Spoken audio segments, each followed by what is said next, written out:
The silence in the courtroom was a weapon, sharp and heavy.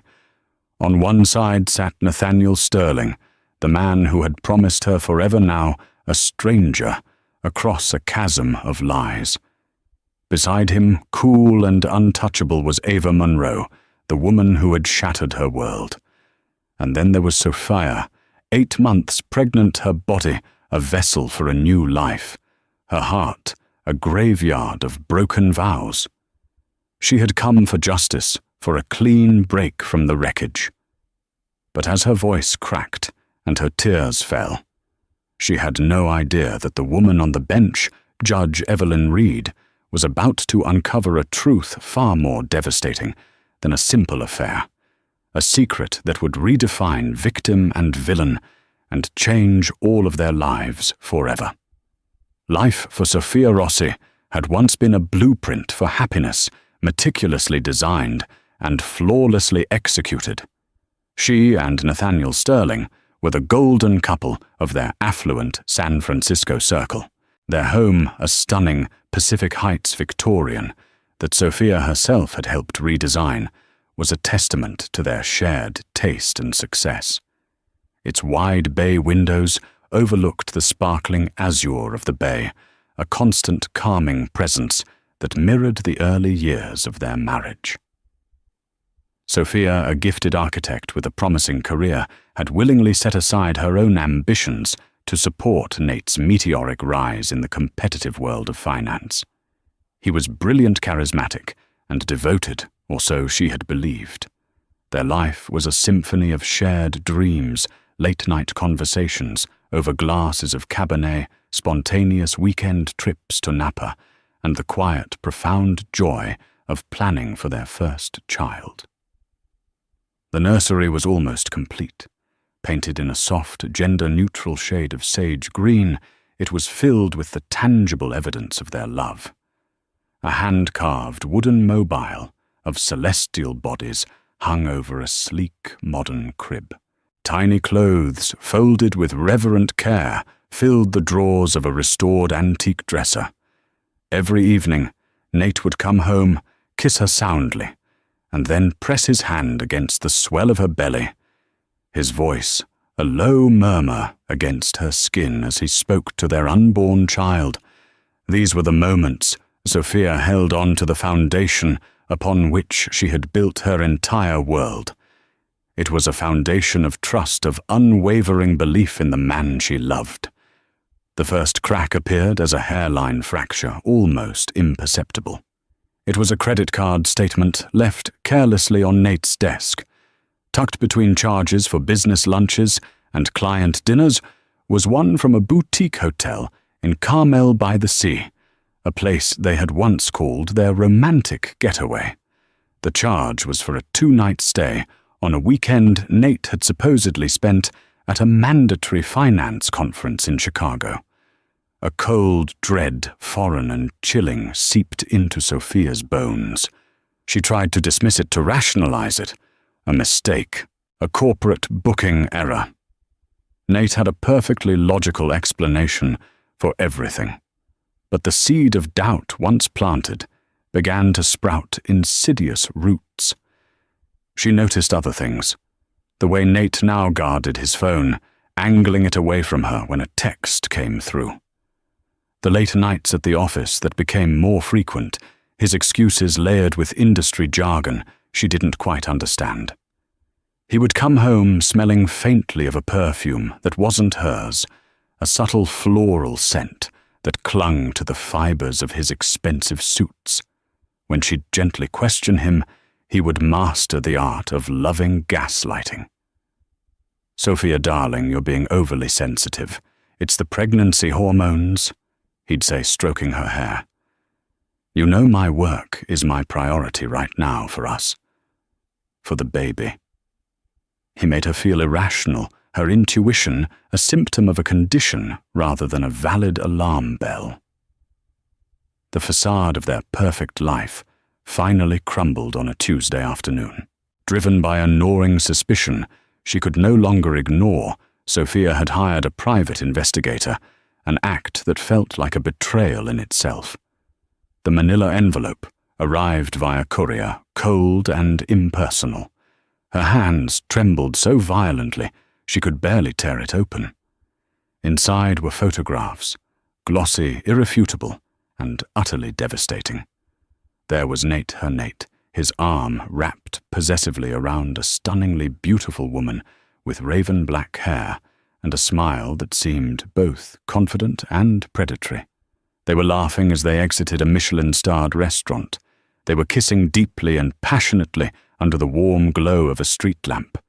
The final photo was the most damning, the two of them framed in the window of that same Carmel hotel, a bottle of champagne on the table between them. The woman was Ava Monroe, a name Sophia recognized. Nate had mentioned her as a key business associate, a consultant on a major merger. The lie was so audacious, so complete, that it stole the air from Sophia's lungs.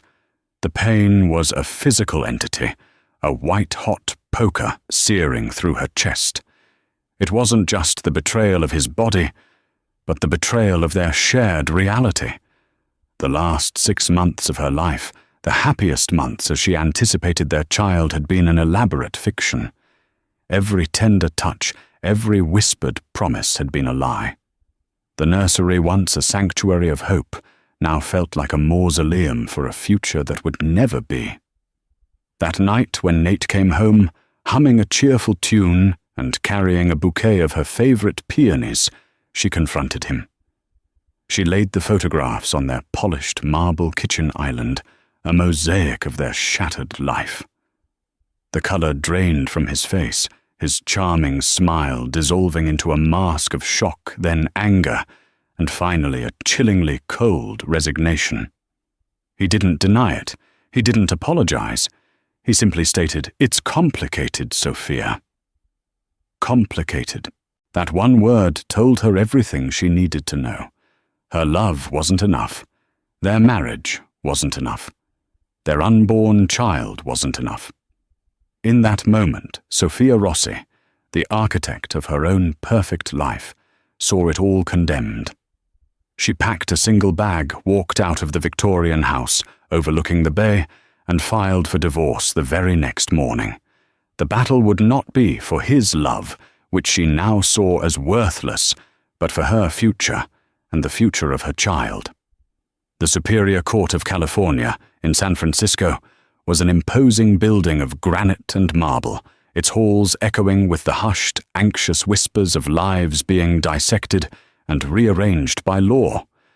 For Sophia, it felt like a colosseum, and she was the gladiator, being led into the arena armed with nothing but her pain and the righteous fury of a woman scorned. Every step her lawyer, a stern, silver-haired man named Mr. Garrison, took beside her felt heavy, each one pulling her further from the life she had known and deeper into this sterile, adversarial world. The air inside Department 204 was thick with unspoken animosity. Nate sat at the opposing table, looking impeccably tailored in a navy suit that probably cost more than her first car. He was the picture of calm composure, his face an unreadable mask. But it wasn't Nate who drew Sophia's tormented gaze. It was the woman beside him, Ava Monroe. In person, she was even more striking than in the photographs. She wore a cream-colored silk blouse and a tailored skirt, her dark hair pulled back in a sleek ponytail. She radiated an aura of untouchable confidence, her posture perfect, her expression neutral. She didn't look like a homewrecker. She looked like a victor. The sight of her sitting there so calmly next to the man who was still legally Sophia's husband was a fresh stab to an already bleeding wound. Sophia's hands rested protectively on her swollen belly, a constant living reminder of what was at stake. The baby kicked a small fluttering movement that was usually a source of immense joy, but now felt like a desperate plea.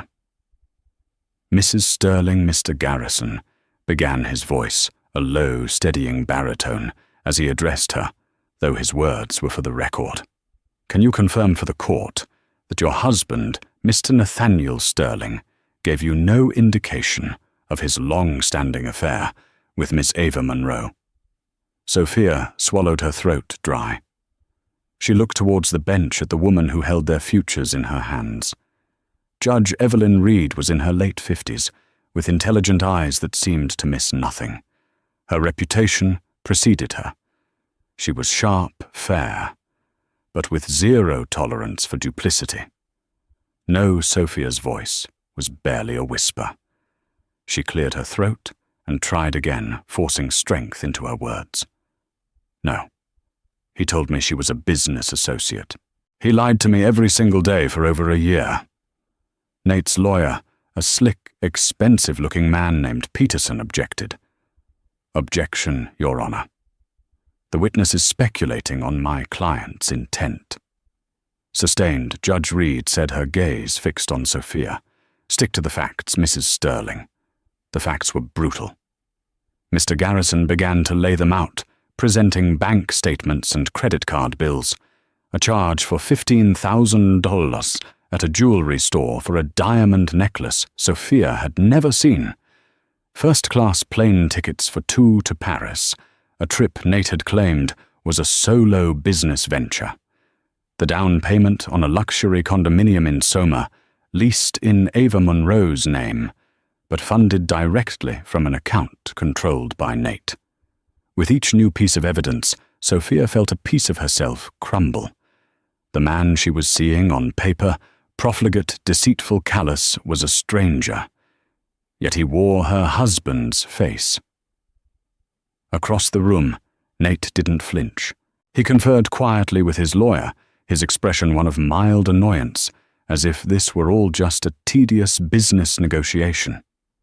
It was Ava's serene indifference that finally broke Sophia. When Mr. Garrison presented the lease agreement for the condominium, Ava leaned over and whispered something in Nate's ear, a small knowing smile playing on her lips. It was an intimate gesture, a casual display of their bond in this place of sterile procedure. It was a public declaration that Sophia was the past, and she was the future. Something inside Sophia snapped. The carefully constructed dam of her composure burst, unleashing a torrent of grief and rage. How could you? The words ripped from her throat, raw and ragged, addressed to Nate, but her eyes locked on Ava. All pretense of courtroom decorum vanished. You sat at my table, we met for coffee. Once you told me how much you admired my design work. You looked me in the eye and lied. Ava's calm facade finally wavered. A flicker of something was its surprise. Pity crossed her features before being replaced by a cool mask of indifference. Sophia surged to her feet, her chair scraping harshly against the floor. Mr. Garrison put a restraining hand on her arm, but she shook it off. And you... She screamed at Nate, her voice cracking with the full weight of her betrayal. Tears streamed down her face, hot and unstoppable. You let her. You stood by and let this woman lie to my face while you were sleeping with her. While I was at home, building a nursery for our baby. Our baby. Her hand flew to her stomach as a sob tore through her, a sound of such profound anguish that it silenced the entire room. She doubled over the emotional pain, manifesting as a physical blow. The room began to spin. The faces of Nate Ava, the lawyers, the judge, they all blurred into a kaleidoscope of judgment and pity. Mr. Garrison, get your client under control. Judge Reed said, her voice sharp but not unkind, but Sophia couldn't stop. The breakdown was total and absolute. It was the culmination of months of silent tears, of sleepless nights, of the crushing weight of Nate's deception. She was a pregnant wife, humiliated and heartbroken, falling apart in front of the two people responsible for her destruction. He promised me forever. She choked out her words, dissolving into incoherent sobs. He promised. The bailiff started to move towards her. Mr. Garrison wrapped a firm arm around her shoulders. But it was Judge Reed's voice that cut through the chaos. "We will take a 15-minute recess," she declared, her gavel striking the wood with a sharp, definitive crack. Her eyes, however, were not on the weeping Sophia. They were fixed on Nathaniel Sterling, and for the first time, Sophia saw not just a cheating husband in the dock, but a man who looked utterly hopelessly trapped. The past was not a distant country. For Sophia, it was a haunted house she was forced to wander through every night. In the quiet darkness of the small apartment she'd rented, after leaving Nate, the memories would play on a loop, each one re-examined and recontextualized through the painful lens of the truth. The discovery of the affair hadn't been a single explosive moment, but a slow, creeping poison. It began with the invisible things, the subtle shifts in the atmosphere of their marriage. It was the scent of Ava's perfume, Fleur de Lune, a niche fragrance Sophia had once complimented on a woman at a gallery opening. Weeks later, that same scent started to appear on Nate's collars. When she asked, he'd laughed it off. Must have been one of the women from the marketing team. You know how they are with perfume. He'd kissed her forehead, his touch meant to soothe, but it felt like he was closing a door between them. Then came the phone calls. Nate, who had always been transparent, started taking calls on the patio, his voice a low, indecipherable murmur carried away by the San Francisco wind. Once she'd walked out to bring him a cup of tea and saw the look on his face, a private, intimate smile she realized she hadn't seen directed at her in months. He'd ended the call abruptly, his demeanor instantly shifting back to the familiar, attentive husband. Just a difficult client, he'd explained, the lie slipping out as easily as a breath. You know how it is. The gaslighting had been the cruelest part. He had weaponized her love and trust against her, making her feel like the source of the discord. When she found a receipt for 2 cocktails at a hotel bar near his office, dated on a night he was supposedly working late, she'd confronted him, her heart pounding with a sickening mix of fear and hope. She'd hoped he would have a simple, logical explanation that would make her feel foolish, forever doubting him. Instead, he'd turned it on her. "Sophia, seriously, I was networking. That's what I do, you know this. Are you checking my pockets now? What's gotten into you?" He'd framed her concern as paranoia, her intuition as insecurity. He'd made her question her own sanity. "It's the stress, honey, and the hormones. Maybe you should talk to someone." He'd suggested therapy for her anxiety, all the while being the very cause of it.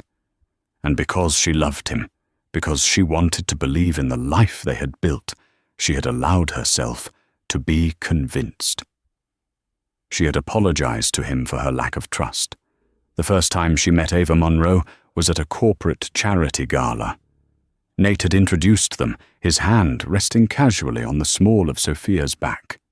"Sophia, this is Ava Monroe, the brilliant consultant I've been telling you about. Ava, my beautiful wife, Sophia." Ava had smiled warmly, extending a perfectly manicured hand. "It's such a pleasure to finally meet you, Sophia. Nate talks about you all the time." Her eyes were a deep, captivating shade of green, and they held Sophia's gaze with an unnerving intensity. "And congratulations," she'd added, her eyes dipping meaningfully to Sophia's barely there bump. "That's wonderful news." Looking back, Sophia could see the lie coiled behind that perfect smile. Ava had been a consummate actress. They'd chatted for 10 minutes about architecture, about Ava's recent travels, about Sophia's pregnancy. Ava had been charming, intelligent, and engaging. She had played the part of a professional colleague flawlessly, all while knowing she was sleeping with Sophia's husband. The audacity of it was breathtaking. She had stood there, a hand on Sophia's arm, complimenting her dress while actively dismantling her life. The memory made Sophia's skin crawl. The final undeniable proof came not from the private investigator, but from a piece of technology Nate had forgotten. He had bought a new laptop and had given his old one to Sophia, saying she could use it for her freelance design work. He'd claimed to have wiped it clean, but he'd missed one thing, the autosync feature on his messaging app. One evening, while working on a blueprint, a notification popped up in the corner of the screen. It was a new message from Ava. Thinking of you. Can't wait to get away from all this and be with you in Carmel next week. Forget about her. Just for a few days. Zoe. Sophia's blood ran cold. She clicked on the icon, and a history of their conversations opened up before her, a sprawling, devastating chronicle of their affair. There were hundreds of messages, flirtatious texts, explicit declarations of longing, inside jokes. They talked about his work, about her friends, and about Sophia. They referred to her as the complication, or simply S. S is asking questions again about the Chicago trip Nate had written a few months prior. Ava's reply was swift and cutting. Just handle it, Nate. You knew this wouldn't be simple. Stick to the plan. The plan? The word echoed in Sophia's mind. This hadn't been a spontaneous, passionate fling. It had been calculated, deliberate. They had a plan. She scrolled back, her fingers numb her vision, blurring with tears. She read about their first meeting, their first kiss, their secret trysts. She saw pictures they had sent each other, Ava in lingerie on a hotel bed, Nate smiling shirtless after a run. It was a complete parallel life. He had been living one built on a foundation of her ignorance. The worst part was reading his complaints about her. He'd complained about her mood swings during the pregnancy, about her lack of spontaneity, about the way she was so focused on the baby. He had taken every beautiful, intimate part of their shared journey into parenthood and twisted it into a burden, serving it up to his mistress as justification for his betrayal. She had sat there in the dark, the glow of the laptop screen illuminating her tear-streaked face until the sun came up. The man she had married did not exist. He was a character, a role Nate Sterling played to perfection. The real Nate was the one in these messages, a weak, duplicitous man who mocked his pregnant wife to his lover. This was the web of deception she had been living in. The pictures from the investigator had only confirmed what the messages had already proven. Her marriage was a lie, her husband was a stranger, and her heart was irrevocably broken.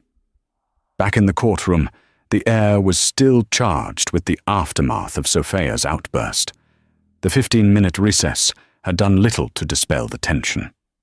Sophia sat silently, her face pale, but her eyes now dry and resolute. The public display of vulnerability had been humiliating, but it had also burned away a layer of her grief, leaving behind a cold, hard resolve. She would not let them see her break again.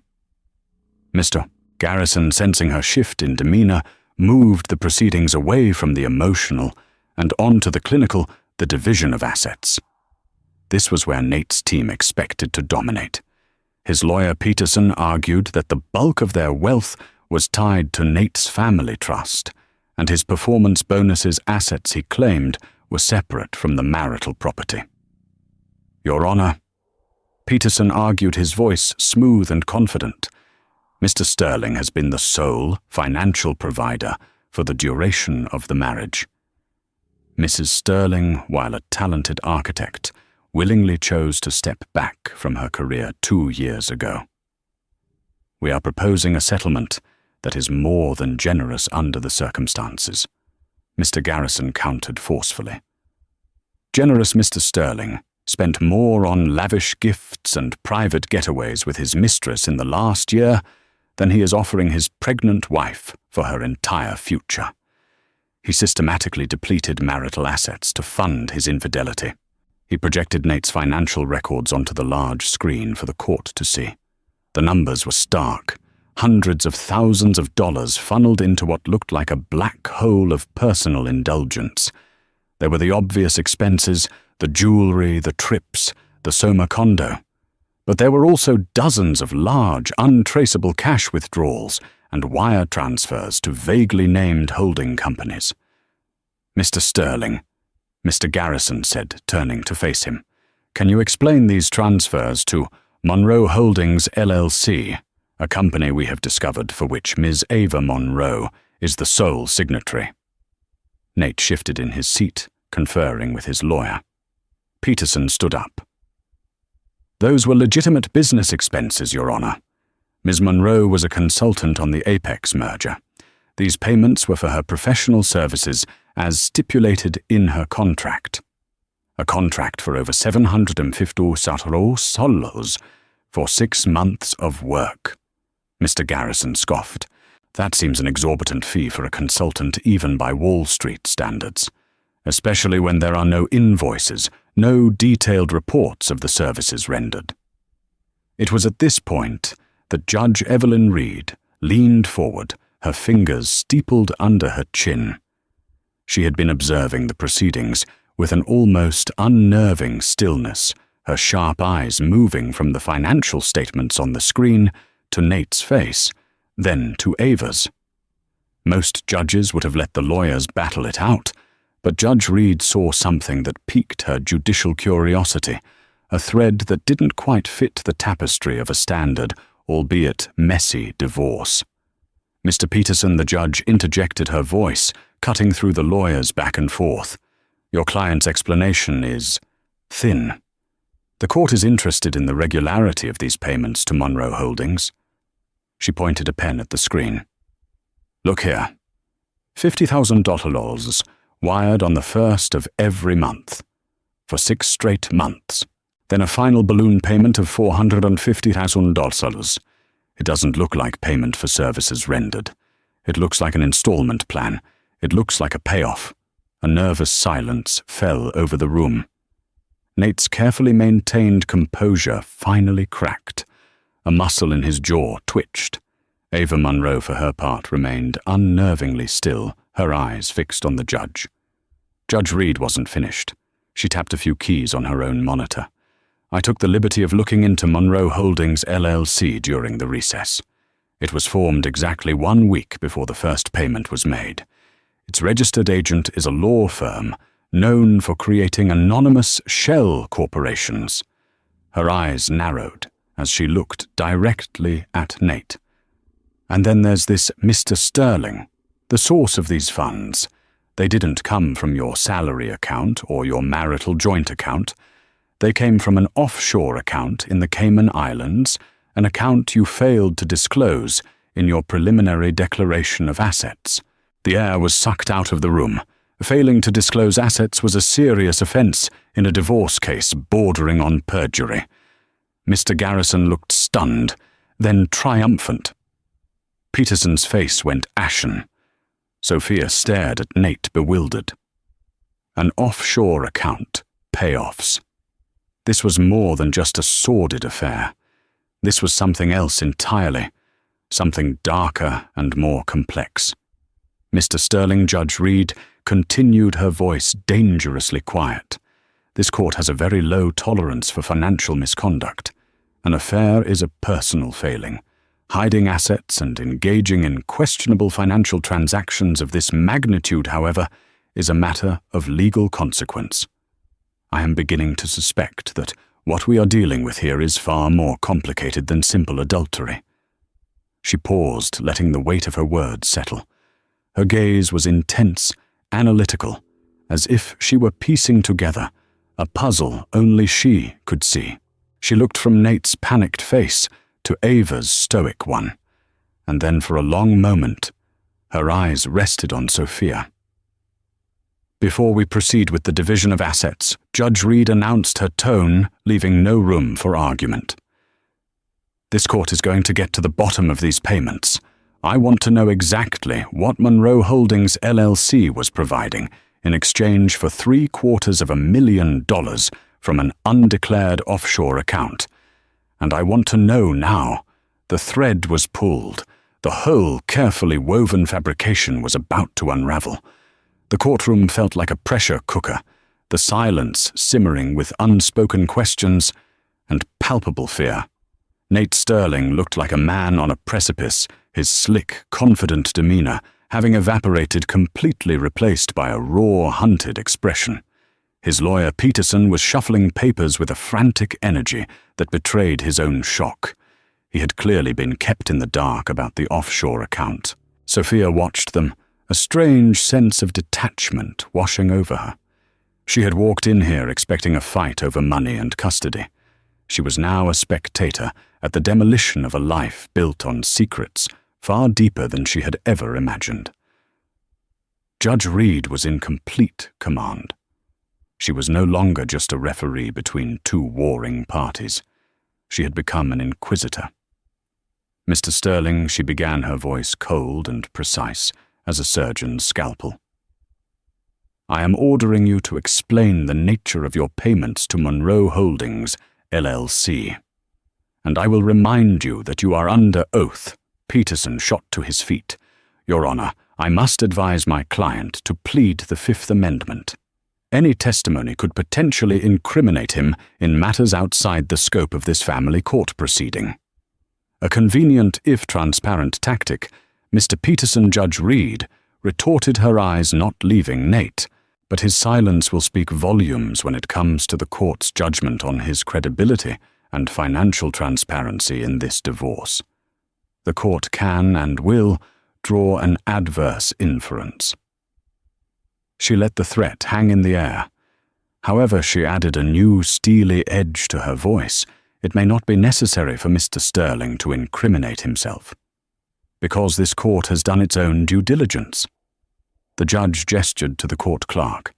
Last night, based on some preliminary irregularities I noted in the submitted financials, I issued a subpoena duces tecum to the bank that manages Mr. Sterling's family trust and to the registered agent of Monroe Holdings, LLC. The documents were delivered to my chambers this morning. A collective gasp went through the small public gallery. Sophia's lawyer, Mr. Garrison, looked at the judge with a newfound sense of awe. This was highly unusual, a proactive move that demonstrated Judge Reed's deep suspicion. The documents, Judge Reed said, picking up a thick binder, are quite illuminating. They tell a story that goes far beyond a simple affair. She put on a pair of reading glasses and opened the binder. Let's start with Monroe Holdings, she said. As I noted, it's a shell corporation. But what's interesting is its lineage. The law firm that set it up has one major client, a man named Harrison Monroe. She paused, looking over her glasses at Ava. Your father is... he not Ms. Monroe? Ava Monroe, who had been a statue of composure, flinched. It was the first genuine crack in her armor. She gave a curt, almost imperceptible nod. Nate seemed to shrink in his chair. I thought so, Judge Reed continued. Harrison Monroe, the former CEO of Monroe Tech, a man who was by all accounts a bitter rival of your father, Mr. Sterling. That is until Sterling Industries executed a hostile takeover of Monroe Tech about 15 years ago, a move that effectively destroyed Mr. Monroe's career and reputation. Am I summarizing the history correctly? Nate could only nod his face, pale as death. Sophia felt a dizzying sense of vertigo. Harrison Monroe. Nate's father's old rival, the story was spiraling into a corporate vendetta, a drama that had started before she had even met Nate. So we have the daughter of a ruined business rival receiving nearly $1 million from the son of the man who ruined him. The judge stated, her voice heavy with implication. It's a fascinating plot point, but it gets better. She turned a page in the binder. Now let's look at the offshore account, the one you failed to disclose, Mr. Sterling. It was established by your father 8 years ago. But the deposits into this account are not from your income. They are from the Sterling family trust. And the distributions, well, they have only ever been made to one entity, Monroe Holdings, LLC.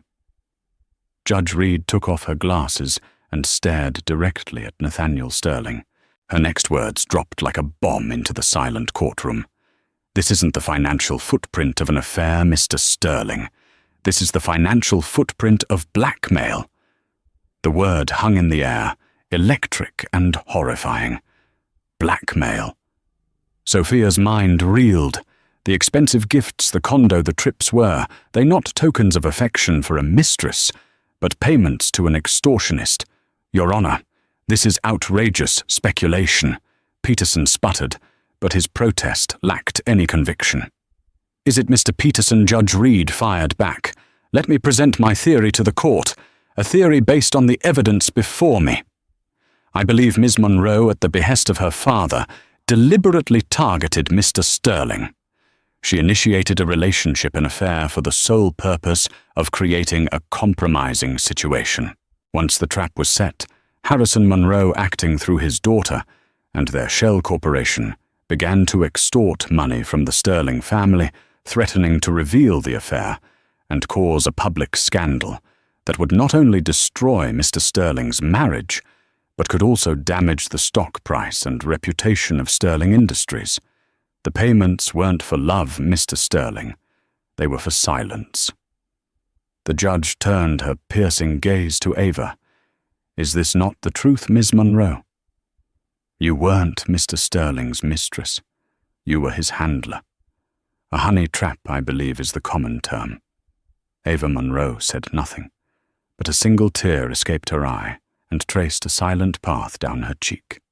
The entire narrative of Sophia's life for the past year was rewritten in that single moment.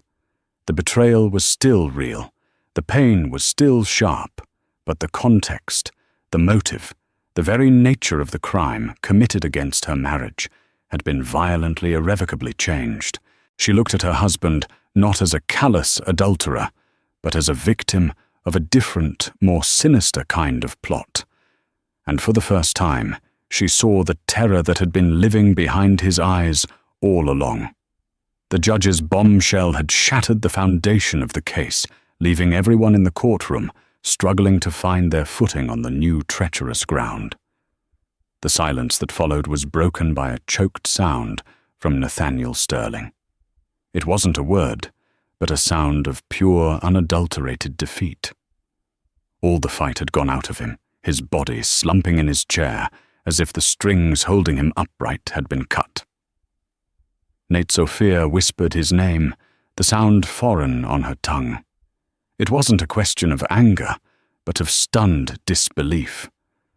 He slowly lifted his head, his eyes finding hers across the room.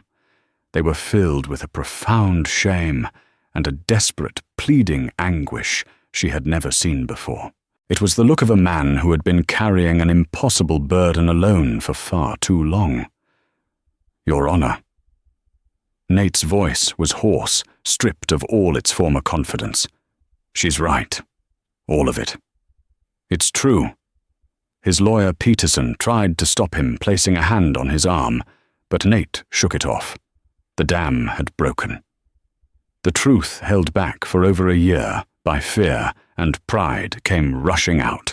It started at a tech conference in Austin. He began his voice, gaining a sliver of strength as he recounted the story. Ava approached me. I knew who she was, of course. Harrison Monroe's daughter. I was wary, but she was charming. She said she didn't blame our family for what happened to her father, that business was business. She said she admired Sterling Industries and wanted to learn from me. He talked about how Ava had masterfully woven herself into his professional life. She was brilliant, offering insights that were genuinely helpful. The business association became lunches, then dinners. He insisted to the court and to Sophia that he had resisted for months. He loved his wife. He was excited about their baby. But Ava was relentless, a predator playing a long game. There was one night Nate continued his voice, dropping thick with shame. I was in New York for a meeting. We had dinner. I had too much to drink. She was persuasive. I made a terrible mistake. The worst mistake of my life. He couldn't look at Sophia. The next morning she wasn't alone. Her father, Harrison Monroe, was there in the hotel suite. He had pictures. He had everything. The threat was explicit. Harrison didn't just want money. He wanted revenge. He wanted to see Nate humiliated, to see the Sterling family name dragged through the mud. The plan was diabolical in its cruelty. Nate would continue the affair with Ava, funding a lavish lifestyle for her that would be impossible to hide from Sophia. He would pay them through the offshore account. Eventually, Sophia would find out the marriage would implode in a messy public divorce, and Harrison would get his vengeance by destroying Nate's personal life, just as Nate's father had destroyed his professional one. "Why didn't you just tell me?" Sophia's voice was a raw whisper cutting through his confession. "Why didn't you go to the police?" "I couldn't," Nate said, finally meeting her gaze. The desperation in his eyes was heartbreaking. Harrison made it clear that if I went to the authorities, or to my father, or to you, the story would still come out. But he would make it uglier.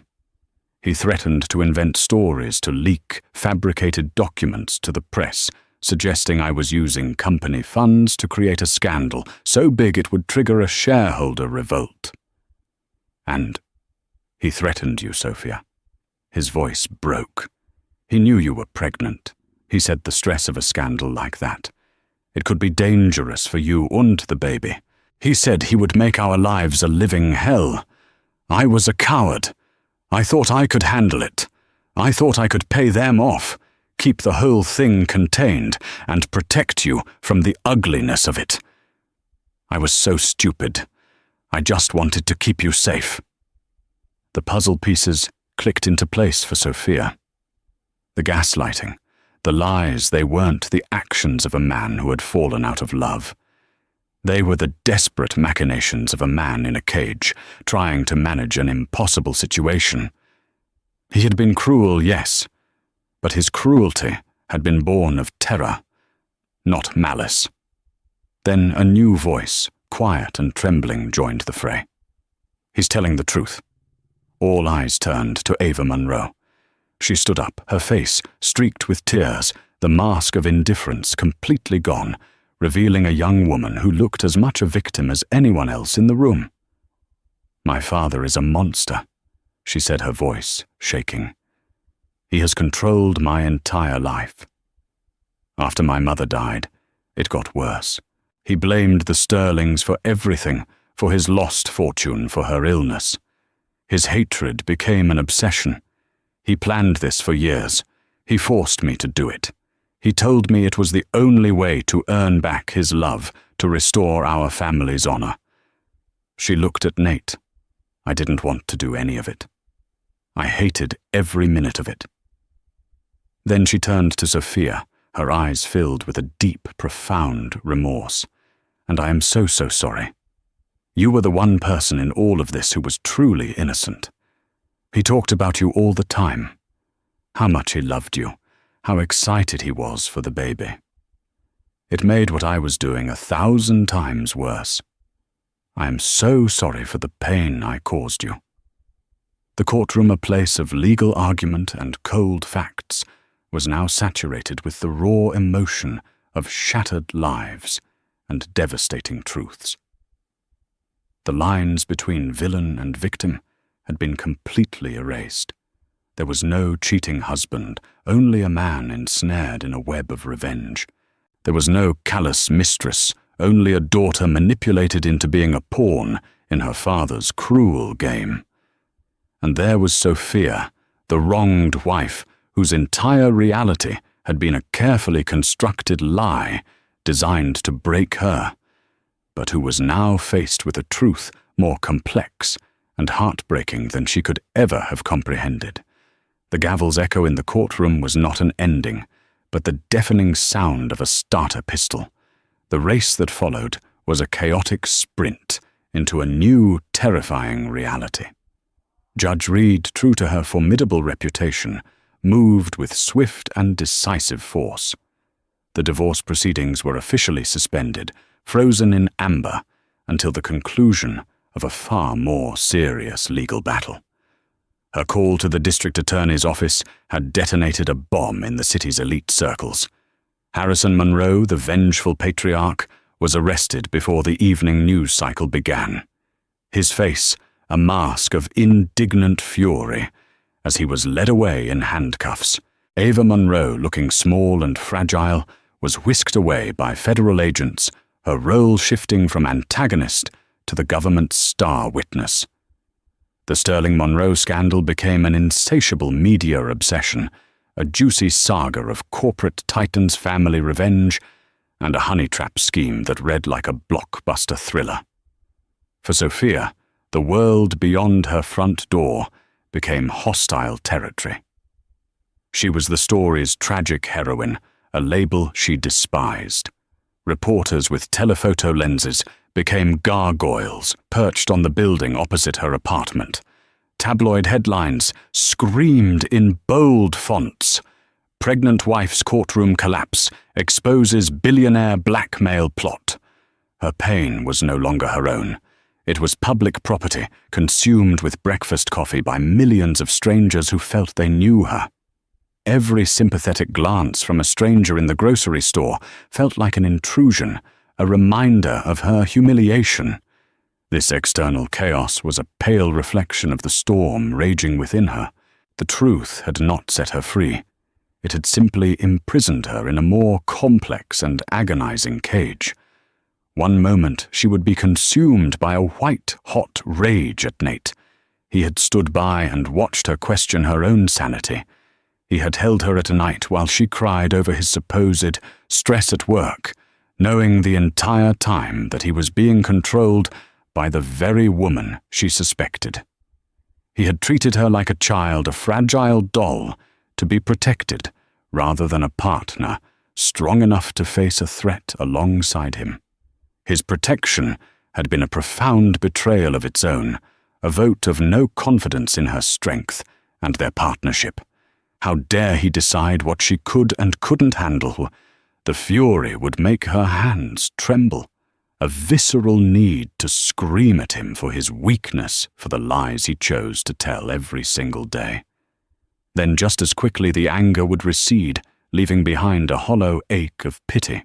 She would remember the look on his face in the courtroom, the hunted, broken expression of a man who had been drowning in silence. She pictured him alone in hotel rooms, after his forced trysts, facing the crushing weight of his secret.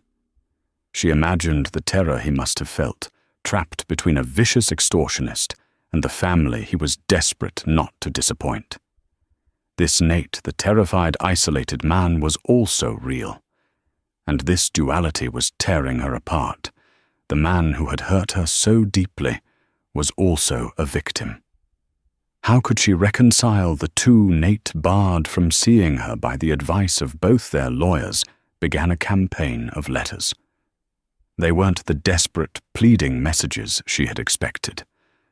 They were quiet, meticulous, and filled with a stark, brutal honesty. He didn't ask for forgiveness. He seemed to know it was an impossible request. Instead, he offered a chronicle of his descent, filling in the agonizing details. Sophia, one letter began his familiar handwriting, now looking like a script from a stranger. I need to tell you about the nights. After I'd been with her, I couldn't come straight home. I'd walk for hours sometimes until dawn, because I couldn't bear to bring the filth of it into our bed, into our home. I'd stand across the street and look up at our window, and I would feel such a wave of self-loathing I could barely breathe. I told myself it was a necessary evil to keep you safe. I see now that was the biggest lie of all. I wasn't protecting you. I was protecting my own pride, my own terror. I didn't want you to see me as weak as a man who had been so easily trapped. And in trying to save my own ego, I destroyed our world. I know that now. He wrote of Harrison Monroe's cruelty, of the casual threats whispered over the phone, the photos that would be sent as reminders of his power. He admitted that he should have gone to his father, to the police, to her. He had been paralyzed by fear, and for that, he would never forgive himself. Sophia would read these letters, her tears dripping onto the expensive stationery, her heart a battlefield of conflicting emotions. The day she went into labor, a week before her due date, the decision of what to do about Nate felt like the heaviest weight of all. As the contractions intensified, she lay in the sterile hospital bed, her lawyer's advice echoing in her head. Keep your distance. Legally, you are in a position of power. Don't compromise that. But then she looked at the empty chair beside her bed and thought of her son. What was his story going to be? Was his first day in the world going to be marked by the absence of his father, another casualty of this ugly war? With trembling fingers, she picked up her phone. "I'm at St. Mary's," she said when he answered on the first ring, his voice tight with anxiety. "He's coming." She hung up before he could reply. It wasn't an invitation for reconciliation. It was a summons for a father to witness the birth of his child. He arrived looking like he hadn't slept in a week. His suit rumpled his face, etched with worry. He didn't rush to her side or try to hold her hand. He stood near the door, a silent, respectful presence, his eyes filled with a mixture of awe and profound sadness. He was there, but he understood he was a guest in what should have been his own life. Hours later, Matteo Rossi Sterling was born, a furious, healthy cry filling the room. The moment the nurse placed the tiny wailing bundle in Sophia's arms, the world outside the lawyers, the media, the betrayal melted away. There was only the visceral, overwhelming love for her son. His small fingers wrapped around hers, and she felt a sense of purpose so pure and powerful it brought fresh tears to her eyes. After a few moments, she looked at Nate. "Do you want to hold your son?" she asked, her voice soft but steady. The look of gratitude that washed over his face was devastating. He approached as if entering a holy place, his hand shaking as he gently took the baby. Holding Matteo Nate Sterling finally broke. A deep, silent sob shook his entire body, tears streaming down his face as he looked at the son he had almost lost, the living embodiment of the life he had so thoroughly wrecked. In that moment, he wasn't a powerful financier or a victim of blackmail. He was just a father, humbled and heartbroken, staring at a miracle. In the weeks that followed, they began to navigate the strange, uncharted territory of their new reality. It was not a marriage, nor was it a separation. It was a delicate, carefully negotiated co-parenting agreement. Nate rented an apartment a few blocks away. He didn't ask for more than she was willing to give. He showed up at the times she designated his presence, quiet and consistent. He learned to change diapers with a surprising efficiency. He mastered the art of swaddling. He would pace the floor with a colicky Matteo, for hours, his low, rumbling voice humming lullabies until the baby finally drifted off to sleep. Sophia watched him, her architect's mind, observing the slow, methodical way he was trying to rebuild. He wasn't using grand gestures or expensive gifts. He was using service. He brought her coffee in the morning without asking. He did the grocery shopping. He fixed a leaky faucet in her kitchen. He was laying a new foundation, one brick of trustworthy action at a time. About 3 months after Matteo was born, they found themselves in the park on a sunny afternoon. Matteo was asleep in his stroller, and a comfortable, if fragile, silence settled between them. "My father called me," Nate said, his gaze fixed on the distant orange of the Golden Gate Bridge. "He wanted to set up a trust for Matteo, a massive one. He thinks he can fix everything with money." He shook his head. I told him no. I told him the only thing Matteo needs from our family is a father who is present and honest. I'm starting from zero, Sophia. For him, and for me. Sophia looked at him, really looked at him, perhaps for the first time since the trial. The arrogance was gone, replaced by a deep-seated humility. The lies were gone, replaced by a quiet, determined truth. The damage was still there, a scar that ran through the very heart of their history. But for the first time, she saw the man he was trying to become, not just the man he had been. "You broke my heart, Nate." She said the word simple and clean without the fire of her previous anger. "And you broke my trust. I don't know if I can ever fully get that back. I don't know if I even want to." "I know," he said softly, meeting her eyes. "I don't deserve it. All I ask is that you let me be a good father to our son." She thought of her own work, of how sometimes a building's foundation is found to be irrevocably flawed. You can't just patch it up. You have to tear the whole structure down and start over sometimes, even on a new piece of land. Their marriage was that condemned building. But perhaps on the cleared ground, something new and different could be built. Not a palace of dreams like before, but a small, sturdy shelter, a family. A slight breeze rustled the leaves overhead.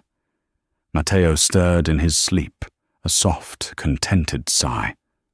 Sophia reached out and gently adjusted his blanket. In that small, maternal gesture, she felt a profound sense of peace. The future was not a blueprint she could design and control. It was an unknown territory. But she was not a victim, adrift in it. She was the architect. Whatever came next, it would be a structure of her own choosing, built on a foundation of hard-won truth and the fierce, unconditional love for her son. And for the first time in a very long time, that felt like more than enough.